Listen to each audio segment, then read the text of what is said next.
కొన్ని డెవలప్మెంట్స్ చెప్పారు, ఇంకా ఏమేమి డెవలప్మెంట్స్ ఇస్తున్నారు ఓవరాల్ గా? ఇప్పుడు ఓవరాల్ గా అంటే almost madam 60% of the development are completed.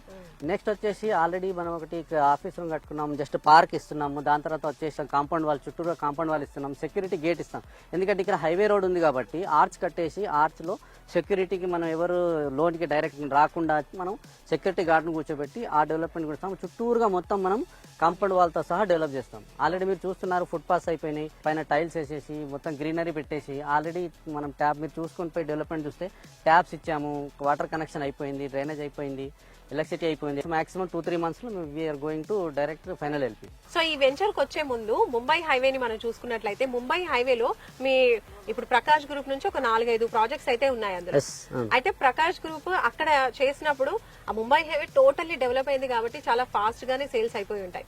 అంటే అందరికి కూడా ఆ హైవే గురించి బాగా ఐడియా ఉంది. మీరు ఇందాక ఫస్ట్ లో చెప్పినప్పుడు ఈ హైవే గురించి ఎక్కువ పీపుల్ కి తెలియదు, ఇది కొత్తగా అయినటువంటి హైవే నాందేడ్. సో ఇక్కడ మూవ్మెంట్ ఏ విధంగా ఉంది, ఇక్కడ మనకి సేల్స్ ఏ విధంగా ఉన్నాయి, డెవలప్మెంట్స్ ఏ విధంగా ఉన్నాయి ఈ హైవేలో? ఇప్పుడు డెవలప్మెంట్స్ అంటే మీరు ఇక్కడ మూవ్మెంట్ నాందేడ్ హైవేకి ఉన్నటువంటి మూవ్మెంట్స్ మీరు చూడొచ్చు. మీరు జస్ట్ మీరు తిరిగి వెనకకు చూస్తే మన హైవేలో మీరు వెళ్తున్నటువంటి వెహికల్స్ కానీ ఇప్పుడు జస్ట్ రీసెంట్లీ ఒక మాక్సిమం వితిన్ 6 months లో ఈ ట్రాఫిక్ ఉంది.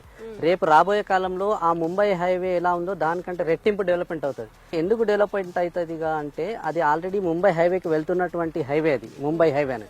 ఇది కూడా షార్ట్ కట్ లో దానికంటే తొందరగా చేరుకునే ఇది కూడా ముంబైకి వెళ్తుంది, ఇది కూడా ముంబై హైవే.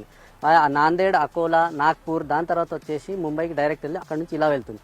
అక్కడికి వెళ్ళేదానికంటే ఇక్కడికి వెళ్ళేదానికంటే ఒక 60 to 80 kilometers తక్కువలో వస్తుంది ఇక్కడ నుంచి డిస్టెన్స్ ముంబైకి. కాబట్టి రేపు రాబోయే ఫ్యూచర్ లో అందరూ ఇక్కడ నుంచి జస్ట్ ఒక 200 kilometers వెళ్తే ఆల్రెడీ వాళ్ళ యొక్క నేటివ్ మహారాష్ట్ర ఏదైతే ఉందో మీకు నాందేడ్ కంటే ఇక్కడ నుంచి మాక్సిమం 150 kilometers తర్వాత నాందేడ్ బార్డర్ వచ్చేస్తుంది. ఇప్పుడు నాందేడ్ బార్డర్ వచ్చినప్పుడు ముంబై వెళ్లే వాళ్ళకి వాళ్ళ లోకల్ అక్కడికి వెళ్ళిపోతారు కదా, వాళ్ళు లోకల్ అయిపోతారు. అందుకని చెప్పేసి రాబోయే ఫ్యూచర్ లో 100% ఈ నాందేడ్ హైవేకి ఉన్నటువంటి వాల్యూ ముంబై హైవే కంటే పెరిగిపోతుంది. అది మాత్రం 100%. అందుకే మేము విజన్ ఇక్కడ ఎందుకు పెట్టాము, రాబోయే ఫ్యూచర్ లో మేము ఇక్కడ ఎందుకు వెంచర్స్ తీసుకుంటున్నాం అంటే అదే కారణం. రేపు వచ్చేసి ఇక్కడ మళ్ళీ ఇంకొకటి చాలా మందికి తెలియదు, జేఎన్టీయూ అనుకుంటే కూకట్పల్లి జేఎన్టీయూ అనుకుంటారు. కానీ ఇక్కడ వచ్చేసి 130 ఎకరాల్లో ఆల్రెడీ జేఎన్టీయూహెచ్ ఆల్రెడీ స్టార్ట్ అయింది. దానికి కూతవేటు దూరంలో మన వెంచర్ ఇది. ఇక్కడ నుంచి జస్ట్ మాక్సిమం 1 minute డ్రైవ్ లో మీరు జేఎన్టీయూహెచ్ లో ఉంటారు. రేపు RRR కి వచ్చేసి ఇక్కడ నుంచి RRR చాలా నియర్ బై, మాక్సిమం 1 year కి బార్డర్ ఉంది RRR కి.